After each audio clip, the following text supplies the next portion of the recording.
Okay, welcome to another video. Today we've got a very special thing to look at. It comes from 1972, so it's the oldest thing I've reviewed on the channel or explored on the channel. The origins of it actually go back to 1966 when it was first kind of conceived, but it didn't come to market till 1972. And it's quite groundbreaking because it created a whole new generation of products, something that didn't exist before. And some of you may already know what it is by that description, but if we have a look at the box, you'll be able to see what I'm talking about. So here we have a Magnavox Odyssey. This is the first home video console. So this is quite a special device. Before this, home entertainment electronically didn't exist in a television format. And this is quite a unique piece of history because of that. This particular one, as you can see, is quite dusty. It's because it's been sat in the loft for the last 40 years. It belonged to a family friend. They have asked me to sell it for them, so I'll be doing that on eBay over the next few weeks. But I thought I'd make a video about it first because it is quite an unusual piece of hardware. And I suspect a lot of you won't have seen one. You may not have even heard of it before, but it is quite collectible, and it's got some really interesting features for a home video console, something that we would find very alien today, and we'll talk about those as we go through it. The box is in not too bad condition. It is dusty. There is some tape attached to it, and it's a little bit faded. It's a little bit scuffed here in the corner, but overall it's actually in pretty good condition, considering this was probably bought in 1973 or 74. It was released in 1972 in the American market, and then 1973 in later markets. And this has been owned just by one person for that entire time. It was used for a few years and then put in the loft, and hopefully a dry loft. I've kind of opened this to know how much is in there, but we're going to open it properly for the first time in about 40 years. So let's take the lid off. Very gentle with it. So the first thing you can see, which makes this a little bit unique in terms of home consoles, is that there's quite a lot of game material here, like board game stuff. And the reason for that is that, well, there's two reasons for that. One is because of the way the console works. It's very limited. Bear in mind, this is 1972. There were very few, if any, integrated circuits available to make a console. So this is made with all discrete logic. And because of that, it's very, very limited in what it can actually do. So I think that the inclusion of these kind of game-related materials, we've got dice, we've got chips, I think these were to kind of break the familiarity with new users who would have been used to board games, but not been used to television games. The other reason these are here is because of the way the game cartridges work, and I'll show you game cartridges in just a moment. But let's just move this aside. So we've got some pretend money. We have some poker chip style devices. Put those back in their little hole. We have some dice, possibly one of the oldest games in the world. Got some cards. These have numbers on them. Nothing more specific than that on that particular set. We've still got the original paper to separate the cards. That says run. These bands can't be original, otherwise they would have deteriorated. So these have got numbers. So these are different game cards. I'm not exactly sure how that's going to work. But what we have here is the game cartridges. And this one's a particularly special one, which we'll come to in a minute. The original pack, as you bought it, came with these 6 cartridges. And I'm calling them cartridges, but they're not really, because they don't actually contain anything. They contain, essentially, these wires go up and then they're shorted across in particular order, and that tells the console how to use the built-in graphics in the console, and then that affects how the game plays as well. So these aren't programs in any sense, they're just kind of hardwired shortcuts to the internal circuitry in the console itself, and that's quite a clever idea. It is quite limited, but it was very limited just because of when it was made. 1 to 6 came as standard, and there were 4 other cartridges that I'm aware of that were available. We've got 9 and 10. We don't have 7 and 8. But 10 is very interesting because it comes with an accessory that comes with this. Now, I'm not going to show you that, partly because I'm not sure what YouTube policy is on this particular item, but also it's a bit interesting, so we'll save that till the end. But let's just move those to one side. So what else have you got in here? You've got this roll. Now this is really important, and it's going to be the most difficult aspect to show you, and I'll explain why in just a moment. Here we've got an instruction manual, currently open on page 33, so let's open it up to the beginning. There we go, look at that. Odyssey installation and game rules. Copyright Magnavox 1972. So this is excellent. So it shows you how to attach the console to your TV. So this looks like it is the Americanized version of the instructions. I don't know if what's in here is actually going to reflect this because it's a UK market and the way we connect to the televisions is slightly different. This gives you a quick overview of what the game console looks like. Here's the kind of television, I'm just going to zoom in on that. Here's the kind of television this is intended to be played on, and that's really important, and you'll see why in a bit. Caring for your Odyssey. Does it say leave it in a cupboard for 40 years? Probably not. So it's got the rules for the built-in cartridges. I'm just giving away the little surprise there. So these are the 6 cartridges, generate a whole host of games. They actually generate more than 6 games. And again, you'll see why and how that works. Like here's roulette, here's why you need the chips and the cards. This is pretty impressive stuff for 1972, and it would have been completely mind-blowing because nobody would ever have seen a home video console before. This would have been completely new territory.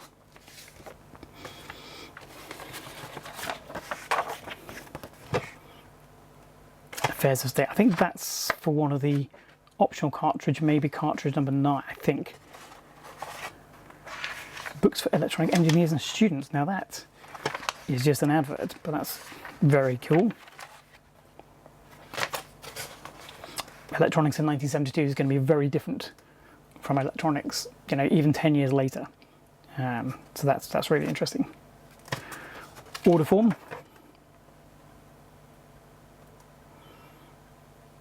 For the books, not for the game. So it's order form for the books. So that's interesting as well. Here's some additional game materials. So that's for the Affairs of State cartridge.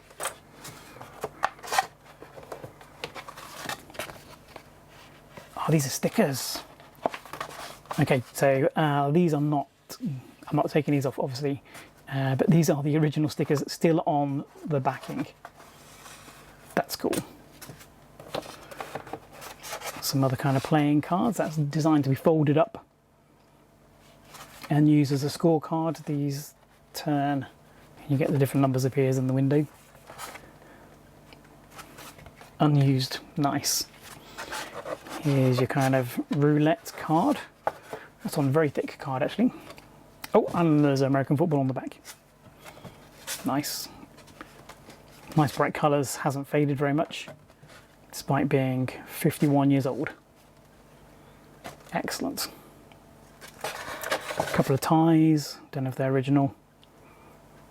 We'll keep them just in case. So here we've got the 6 cartridges that made up the original series of games. They're labelled 1 to 6. I don't know why number 3 is different coloured. It's interesting. Maybe it was lost and replaced. Okay, let's take this top layer off and actually have a look at the console. We'll come back to this.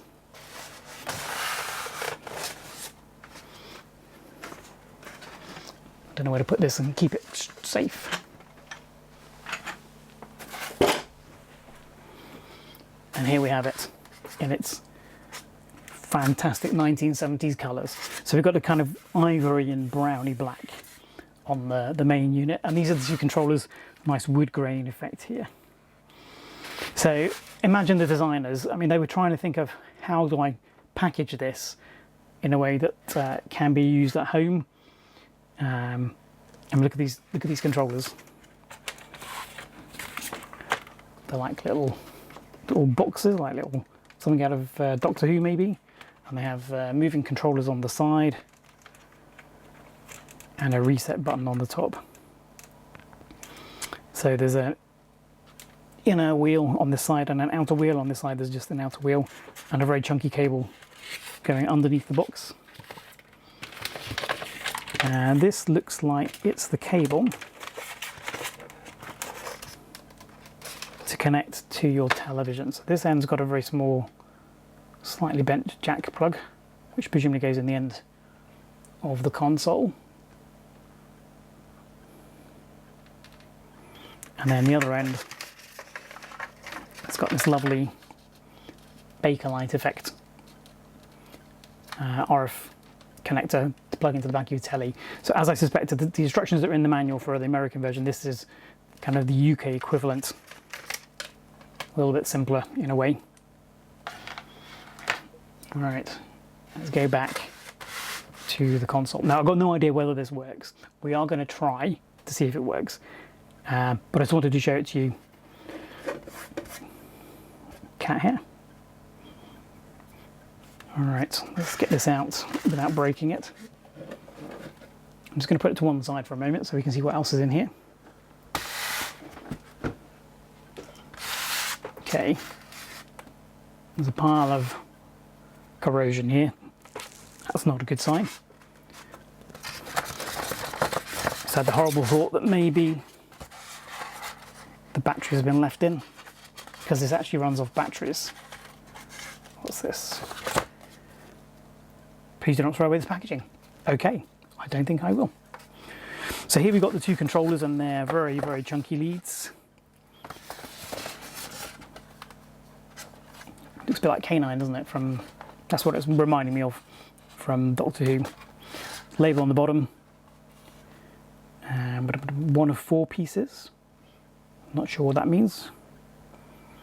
Don't think that's a date code, or it might be. 1978 maybe. Don't think this was made in 1978. I would need to check that. Both controllers are the same. Have the same connector, same cable, and that's about 4 feet long, I would guess. So you'd have to be fairly close to your television.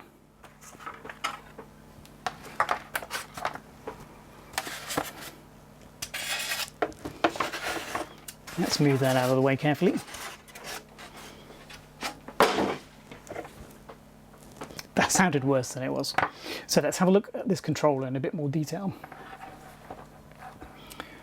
So this one doesn't say 2 of 4 or whatever on the bottom. It's got a similar sort of sticker though. Bolted together Magnavox logo. Sort of cream ivory colour with a wood grain on the top. The wheels move quite freely, so that's nice. And the plug, it's a very unique connector. Never seen that before, but it's keyed, so you can't get it in the wrong way around.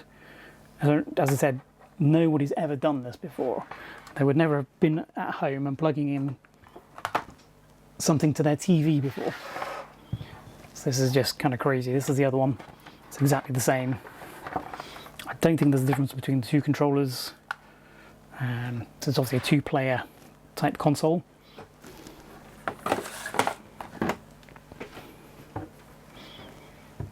Here's the console itself. So on the top we've got the two connectors for the two controllers. Center, that's probably for centering the image on the TV screen. Speed, maybe you control the whole game speed with this. Game cord, is that where this plugs in to connect to your TV? We'll have a look in a bit.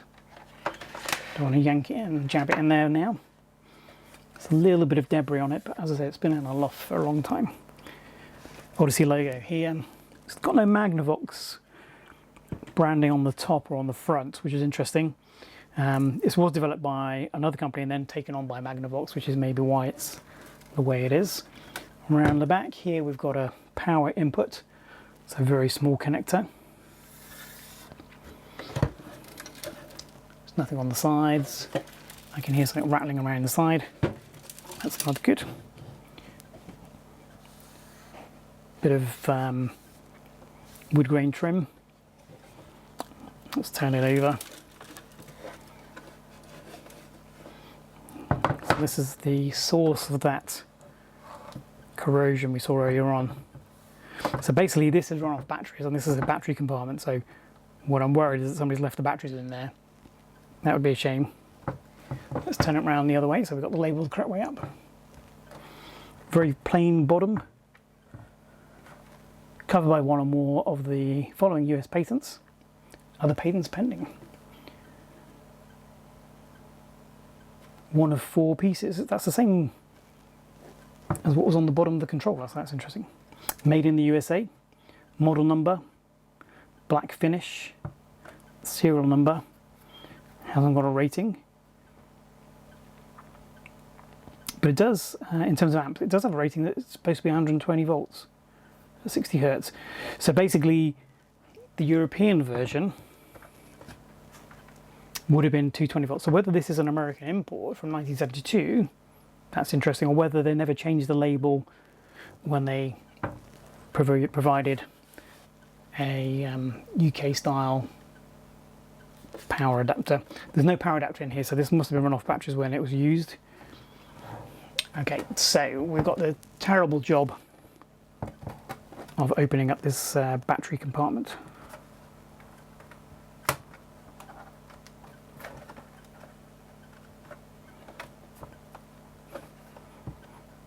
Okay, they are jammed shut, or jammed open I should say. I'm just going to look at the instruction manual just to make sure we are doing this correctly, because what we don't want to do is break this. So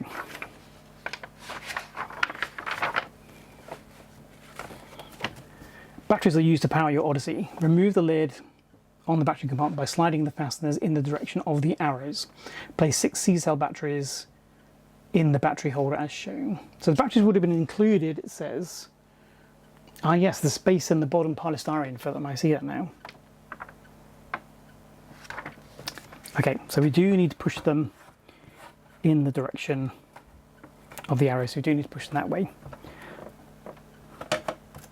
And they are not moving easily, and I am not going to force that. So we may not be showing this actually working after all, which is a bit of a shame. I'm just going to rotate it slightly so I can get a bit of leverage on it. Not too hard. Now that's not opening, and I suspect that noise we can hear is a corroded battery terminal. It doesn't feel heavy enough to have batteries in it. So this must have been just some very residual battery damage that's just gradually got worse over the last 40 years. Am I supposed to lift these up or push them down? Just slide them. Okay, so we may not be able to switch this on. I don't have a power supply with this unit. I have got some universal power supplies, but that connector looks pretty small. I'm not sure I've got one that's going to fit. In here, there are no integrated circuits at all. It is basically all logic made out of transistors and resistors and capacitors, and that's why it was so limited, and that's why we're going to talk about this. Let's quickly look at this. There's a slot here at the front where the game cartridges would go. So let's put those in like that. Otherwise, there's nothing else on the top. This isn't removable. I'm not sure why this area is raised. Maybe there's some circuitry in there. Overall, it's not very heavy. It's a good weight, but it's not light. It feels like it's made of reasonable quality plastic. So the electrons in here are very simple, and what they can do is basically generate various things on the screen, but they're very limited. They can basically only generate 3 individual blobs and a line. Okay, and how those blobs and lines are used is determined by how these are shorted. So, for example, in a game of Pong or tennis, you would have one spot being the left player, one spot being the right player, the third spot being the ball, which moves, and the line being the net, as it were. And that's pretty much all this machine can do. Now, you can therefore generate several different types of things. You can generate one player kind of squash type games and 2-player kind of tennis type games. You can do a kind of chase the spot around the game, around the board kind of game. But where the genius was in this particular console was what these are here. So this is a set of overlays that you put on your television. So basically this is also monochrome. That's the other thing I forgot to mention. So basically it's either off or on. So the spots are white and the background is black, and that's all it can do. So you can have 3 spots that are white, a line that's white, and everything else is black. So what you have here is a set of overlays that you put over the top of your television to give it colour. So let's take this off, trying not to damage that even more than I just have. And this is why the television was important, because these are obviously a fixed size and they have to fit on the television that you have.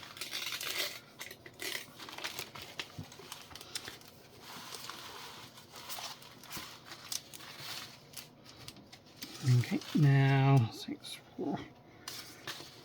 I'm guessing these were designed for televisions that were approximately 21 inches, something like that. And you'd basically attach these to the front of your television, and then the spots would glow through it to give you your playing game, and this will be your playing field. So this one, for example, is ice hockey.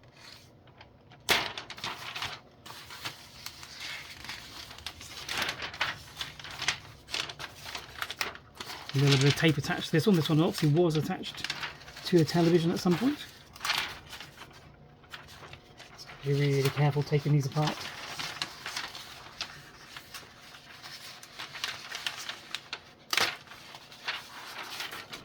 So I'm not quite sure that is. That's some kind of submarine game with a submarine here, a trace, and some ships to attack here.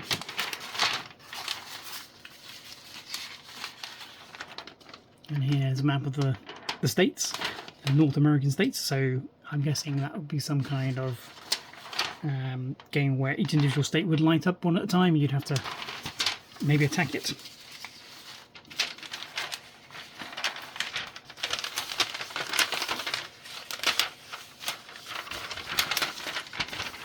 So this one is cat and mouse, some kind of maze game where the moving ball would move around the maze and you'd have to use your controller to try and catch it, I believe. Unfortunately, because the battery terminals, or because the battery compartment's closed, we can't actually try any of these out. I had lined up a small television where we could have tried to do this. Some kind of random number game. Not quite sure how that one would work. Yeah, look at this one. This is good. Some kind of Western shooter. You've got cowboys hiding in buildings, and you'd have to shoot them. So that must have come with the accessory. So the accessory is a Winchester-style rifle. It's about this long. I haven't included it, as I said, because I'm not sure what the policy of YouTube is with regard to showing weapons, because it's a very old one. It's not half coloured in non-real colours. It looks like a normal Winchester rifle, unfortunately. So I didn't want to show it just in case that affected the video. But that was also, I believe, the first implementation of a light gun in a consumer setting. So it would need a CRT for it to work. So it's not going to work with an LCD, but with the CRT, the light gun would know where the screen is being painted at the time, and so you'd be able to shoot whichever of these individual characters had lit up. How cool is that? This looks like a similar thing, except with dinosaurs. And then we've got your kind of traditional tennis playing field. Some kind of maze. Now, interestingly, that is on a much smaller screen. I reckon that would have fitted on the CRT I had in mind. And there's a couple of smaller ones here, so maybe some of these games came in more than one size for different size televisions. So yes, American football, small version of the States game, small version of the random number game. Excellent. So yeah, so there were some smaller ones in here if your television happened to be smaller. Here we've got a darts type game. Cat and mouse, ice hockey, tennis. Seen all of those. What is this one? That's your kind of shooting gallery at your state fair kind of thing, isn't it? The dinosaur one. Oh, this is cool. This is shoot the aeroplane, and again, this is a small version for your smaller screen. Very friendly. I'm not sure what that is. Again, another shooting game. I'm guessing is kind of like a haunted house overlay, and then we're back to the big sizes again. So it's a real shame that we're not going to have a chance to try this, but it is absolutely brilliant that all the overlays are here. Let me just, what I'm going to do, I'll just get a light source and see if we can see how this would have looked. So I'm not sure how well that's going to come across, but so these will be backlit, and individual components will be backlit rather than the whole thing, depending on where the cartridge told the machine to put the dots. So it might work better on this camera.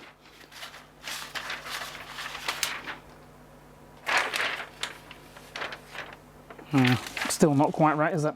So there are some other videos online of it in action, so I would encourage you to go and have a quick look at those. So let me just reassemble this pile so it's all safe.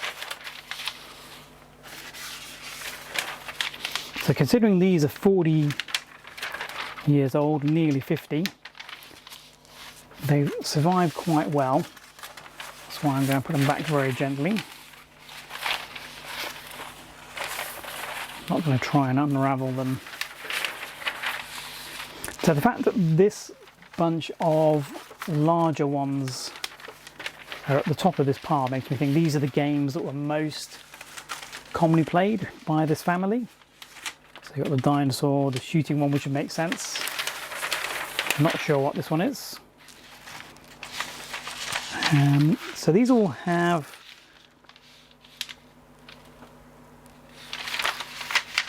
in the corner, well, this one has in the corner the name and the copyright 1972. It doesn't tell you which cartridge to use, which I thought it might do. It gives you the name of the game, so this is called Cat and Mouse.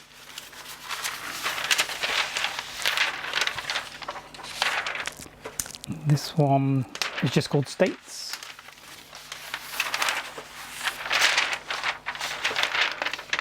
This one is called Submarine. And this one, it's called Hockey.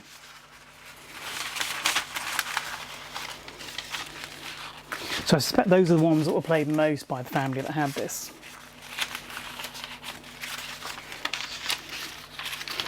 I imagine being the only house on the street who had one of these, that must have been pretty amazing.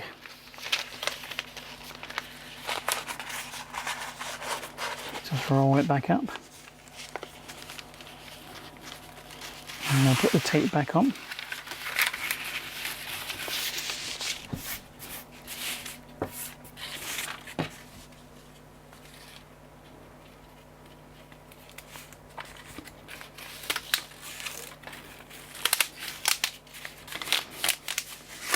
There you have it. That's the purpose of those overlays, and that's why the game was kind of successful, because it led you needed less imagination for it to work. There were very basic graphics.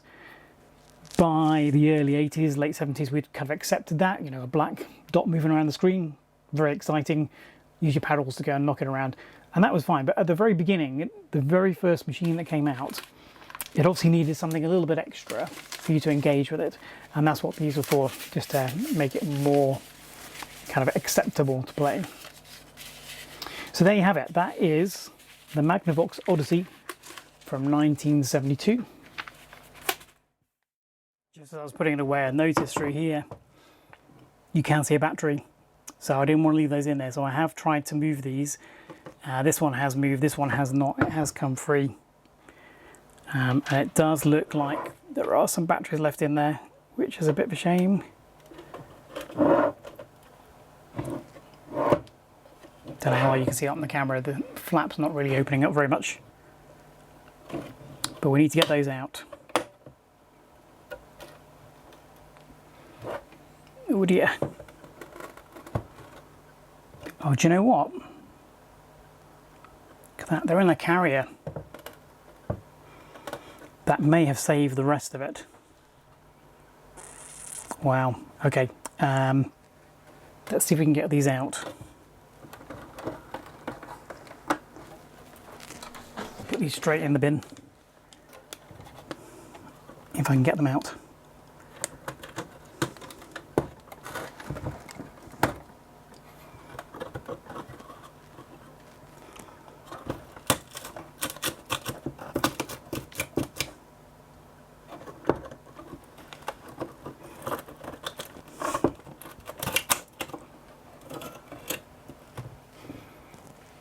Consumer's guarantee. If your flashlight is damaged by any leakage of the battery, send it to the US prepaid with the battery, and we will send you a new compatible flashlight with batteries at no additional cost. Made in the USA. Rayovac. I think these are the original batteries that came in the box.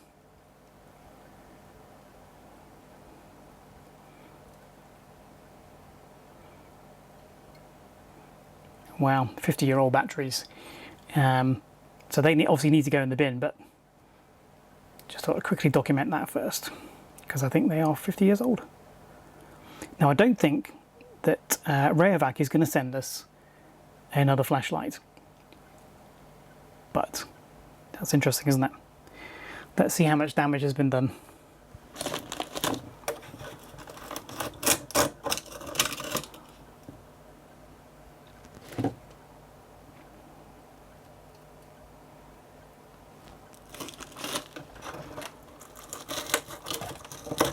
I have to say they're quite light batteries in the sense that I couldn't tell there were batteries in this unit.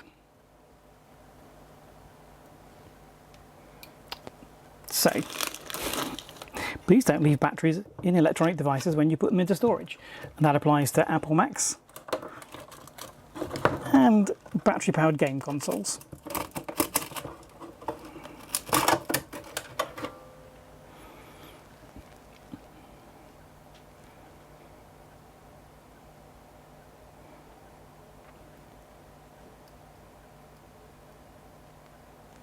Interesting guarantee.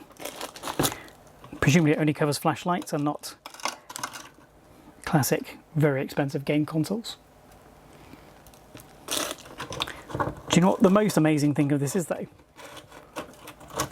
I'll show you in a second.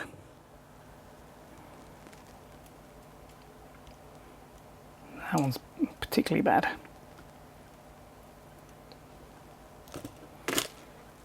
But have a look at this. This has not corroded. This has not corroded. The screws in the bottom have not corroded. The only thing that has corroded is the latch, just here.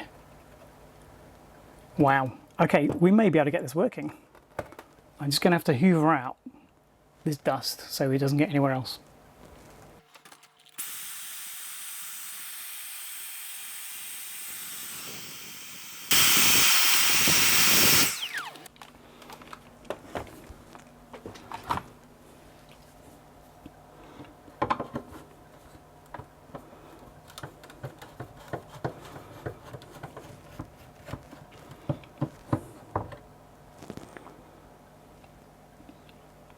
Brass screw.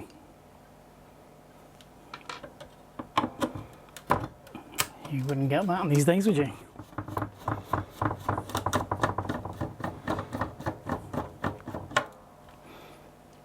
Another one, no corrosion on it at all.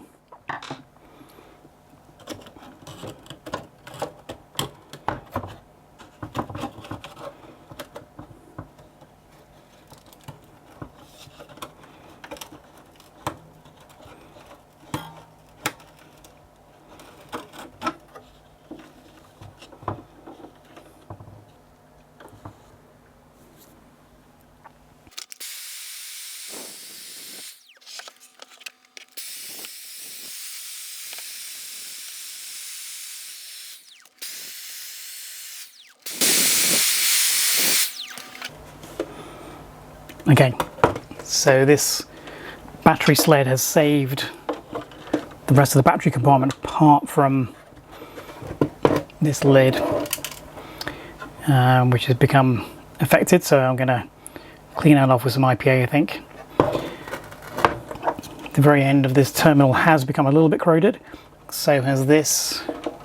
This hasn't, but this has a little bit, and obviously there's lots of residue on the inside. I can remove this here.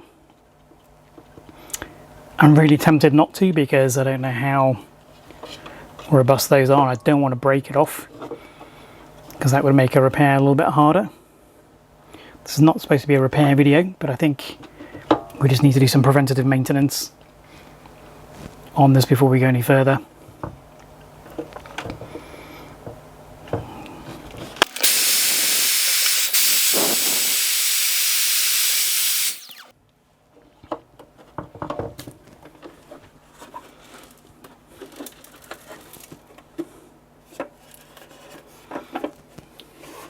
So there is some rattling from inside, so some must have gone in. I don't know how much I want to take this apart. Yeah, I think we're going to have to, aren't we? Because otherwise that is just going to get in there and corrode other things.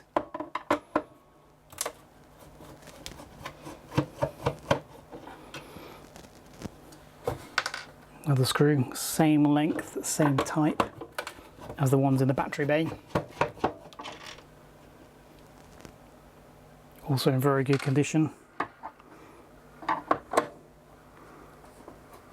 Ooh, interesting. This screw is missing.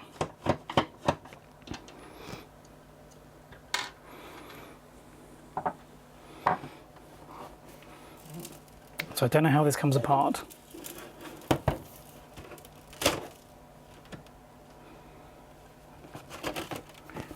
I'm going to put the battery sled back in its little house for now. Going to close the door gently.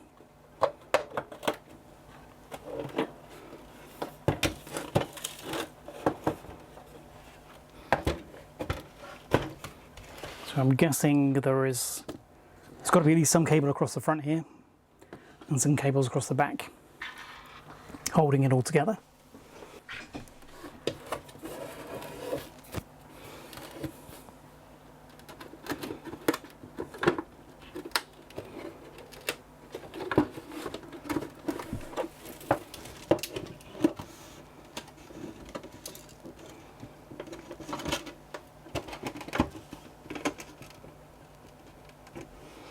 the top of these pots come off.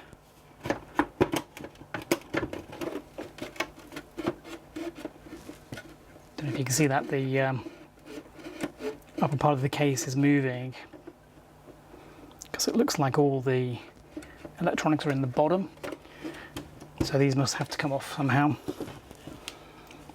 Can't see any screws, so they must just be pull off. This one is moving.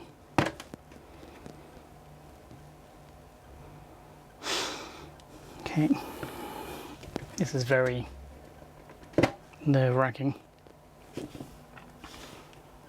Okay, so it looks like the whole top just lifts off.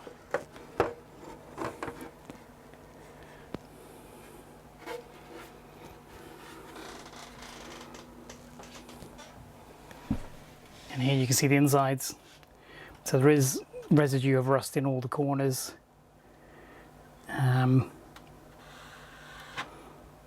There's a kind of silver dust on this edge connector, that may be from repeated in and outs of cartridges. You've got these, you can't probably tell from the front, but from an angle, you've got these little sub boards that seem to be plugged in, or with discrete logic on. But it's just resistors and capacitors and diodes. There's various little things here to allow you to adjust probably the centration on the TV.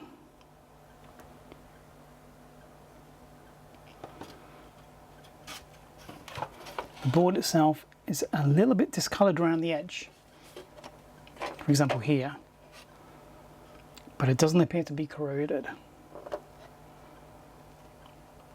which is very welcome. Okay, there's a big switch here. I'm guessing, I don't know, but I'm guessing that will be the output frequency. US, I think, call it channels 3 and 4. Typically in the UK, it's channel 36 that we tune into for our devices. I can't see any screws holding it in. There's one, oh yeah, there's some here, isn't there? What I'd like to do is take this out so that we can correctly vacuum the bottom section, which is turning into a repair video. Should we do this? I don't see why not. The capacitors look in good condition, none of them are bulging.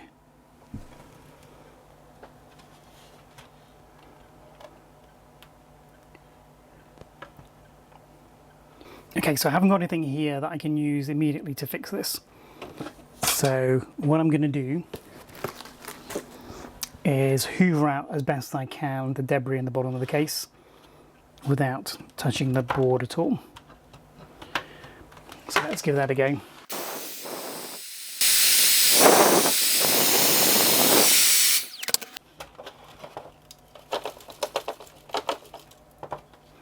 In fact, if I just turn this upside down, I think that's going to get the majority of it. Don't know if you noticed, but this looks like it's been opened. The metal clasps around the outside have been taken off by the looks of it. And inside there will be the RF modulator for the UK. Again, there's got a little adjuster there with a hole, 2 holes in fact, for adjusting the frequency, I think. Okay, I'm going to turn this upside down. I don't think anything should fall out apart from rust.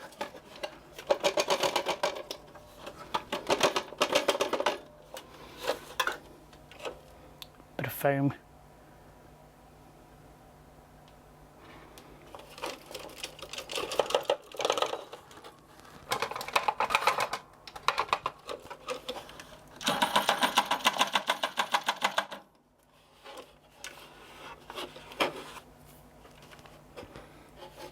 Right, so there's no noise now when I move it. I think everything that was loose has come out, as you can see. So let's vacuum that.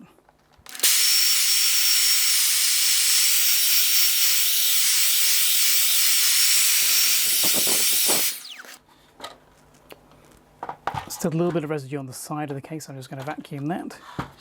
So these are the battery cables here.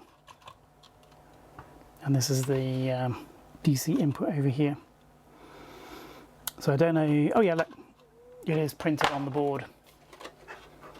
Channel 3 and channel 4 selector here. So this is the frequency, output frequency selector. And then you've got all these little adjusters for just tweaking the size of the squares and the lines that the circuitry generates. This little bit of foam fell off, and if you ever touched foam that's more than a couple of years old, it just falls apart in your hand, so I'm not going to put that back in. Okay, so now that that's clean, we can put it back together. The inside of the case is pretty good. There's a little bit of debris here from the foam, but not from the batteries, I don't think. I'm just going to vacuum that as well.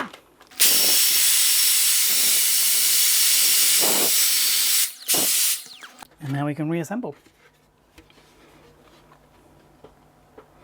So in terms of maintenance, very straightforward. It's 4 screws in the bottom, just the 2 tops to these variable resistors, I'm guessing they are. They're not keyed. Just go back on. Okay, so that's cleaned up pretty well. Let's put the screws back in. Doesn't make a rattle now when we turn it upside down, so that's good. So 1 screw missing, and that RF shield had been removed, so somebody has been in here, probably to fine-tune the frequency for their television, just to make it a little bit more stable image. I think that's interesting. Tells a story, doesn't it? All right, so we need to decide what we're doing with this battery compartment. It's a bit stiff, I'm a bit worried about the hinge.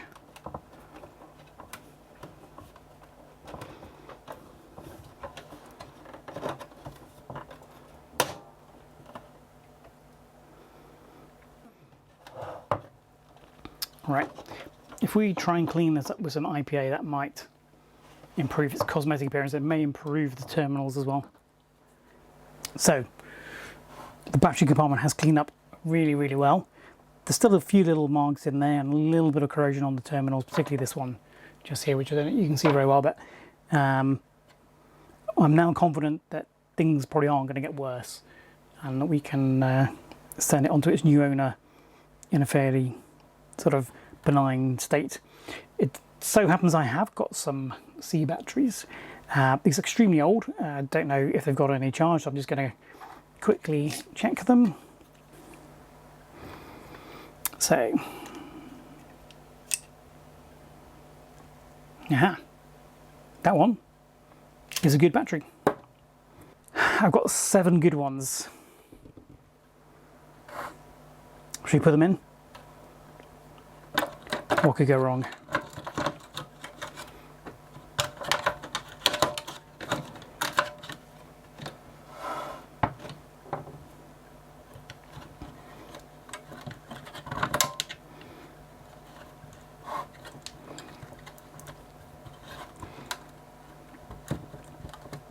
It's not a lot of space. They are very snug.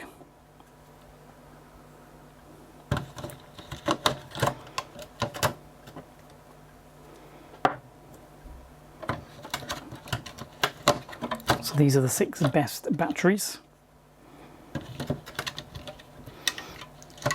Apologies for those people out there who are having trouble with the fact they don't match. At least they're in sets. One thing that just occurred to me is there's no on-off switch.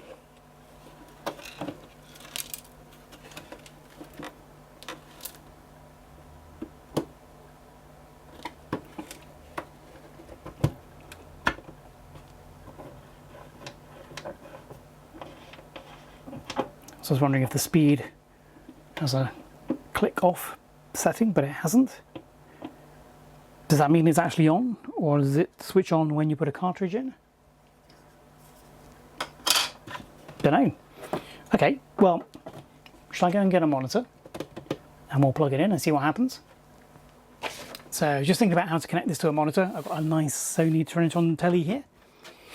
And this, there is an errata page that goes with the manual, and it says, the Odyssey, originally manufactured in the USA, has required certain adjustments to ensure correct operation in the UK on UHF television. Consequently, certain alterations to the instruction book are necessary in order to avoid confusion. Page 4, channel switch. This is no longer required and has therefore been disconnected. Okay. The game card, which has been amended to cord, is connected directly from the game cord socket on the master unit to the aerial socket on the television, which is what we thought. Please ignore the first 3 headings on page 6. In the last 2 paragraphs, for VHF channel 3 or 4, read UHF channels 60 and 25. Okay, that's interesting. Ignore reference for the antenna game switch plug. Yeah. So basically we can connect this directly to our television using that cable that we spotted earlier. So this is going to plug into the aerial, and then we'll tune our television to channel 25 or 60, which seems like a bit of an odd combination. It's normally 36 or an adjacent channel like 37. So 60 and 25 is unusual. So what we have is the game console with the batteries in. I can't find an on-off switch. We've got a controller, so let's plug that in. And it appears to go in like this. Very sturdy. We've got the game cord, as it's called, which is basically like a mini RF which goes in here. And then we have our television. And it's going to take a little while to tune this in, I suspect. So let's give that a go. So as suspected, inserting the game card in is what triggers the machine to switch on. I've packed the battery compartment with a little bit of material just because the batteries were falling out a little bit.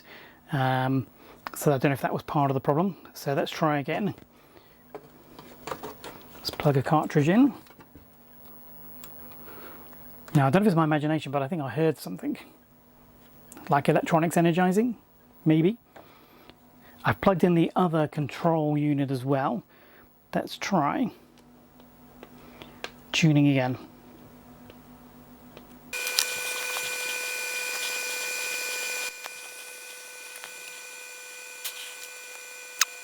Still nothing has been found. So I can't adjust the channel, just make sure the remote control is working, which it is. So I don't think it has managed to find a signal. I'm just playing with the game cord at this end to see if it's a little bit corroded, but let's try retuning again.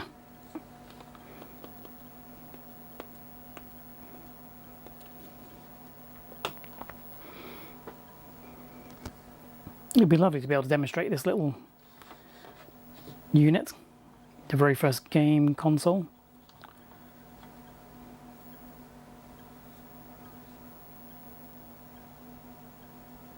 But it appears we may not be able to do that.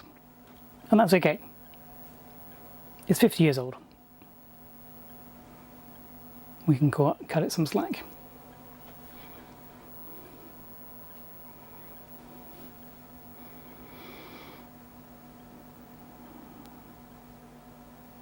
Nope, still nothing. So I wasn't able to tune anything again. Now, there's lots of reasons why that might be. It might be because the connector is a bit poor. It may be because the connector on this or on the receiving end is too dusty. Some contact cleaner might help with that. Now I could try an external supply. It's 9 volts according to the manual, which would make sense because you've got 6 C cells in there, but I don't know if it's center negative or not, and I'm not prepared to risk it. As I said, we could work it out by looking back at the circuit board, but I don't want to take it apart unnecessarily because I am selling this and I don't want to make things worse for the new owner. I wouldn't be surprised if the battery terminals, that one was just a little bit corroded. I'm amazed at how little corrosion there is, considering those batteries have been in there probably 50 years. Yep, still nothing on channel 0, which would be the first channel tuned, and nothing on channel 1, just to make sure. So no, I think we are going to be unlucky. I don't think we're going to be able to get an image on the screen from this particular unit today. I think with a bit more cleaning in the battery compartment, I'm sure we could get that working, and it would be amazing to see that.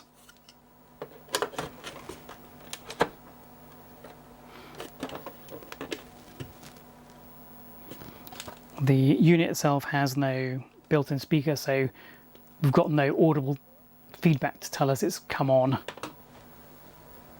It would only be visually on a correctly tuned TV. So it's a little bit of a shame that we couldn't get the console to work, but hopefully you found that interesting. The world's first home games console. I certainly thought it was pretty interesting. It's a shame the battery was left in. We could have a working unit at this point if that hadn't happened, but c'est la vie. Hindsight's always 20/20, as our American cousins say. The good news is that it's now on its way to its new home, and has in fact arrived. And that is the Museum of Computing in Swindon. So that's the UK's oldest computer museum, and they are hoping to partly restore it and have it on display in the next couple of months. So if you're ever down south here, visit Swindon and visit the museum and see if you can see that Magnavox on display, or possibly even working, see what they've got in store for it. So that's it for this video. We will see you on the next one.